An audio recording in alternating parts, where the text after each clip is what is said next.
కోడళ్ళు ఇలా ఉంటే ఆ ఇంట్లో లక్ష్మీదేవి తాండవిస్తుంది. కోడలే గృహలక్ష్మి, కోడలే ఇంటికి దీపం.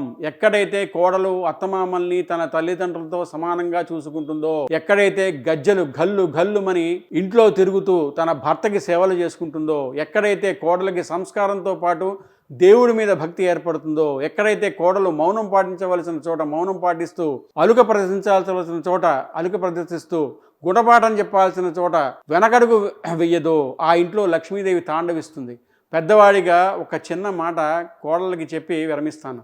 అత్తమామలు ఏదో ఒక విషయంలో కోడల్ని దుర్భాషలాడి ఉండొచ్చు కాక, కొంచెం మందలించి ఉండొచ్చు కాక, ఏమీ మీ అమ్మో నాన్నో ఒక మాట అంటే చాలా తేలిగ్గా తీసుకుంటున్నావే, ఇదే ఆలోచన మీ అత్తమామల విషయంలో ఎందుకు తీసుకోలేకపోతున్నావు? ఇదేం వైక్లభ్యం? ఎప్పుడైనా సరే ధర్మం మన వైపు నుంచే ఉంటుంది, అవతలి వైపు నుంచి ఉండదు. ఇది అర్థం చేసుకొని మసలుకుంటే అందరికీ మంచిది.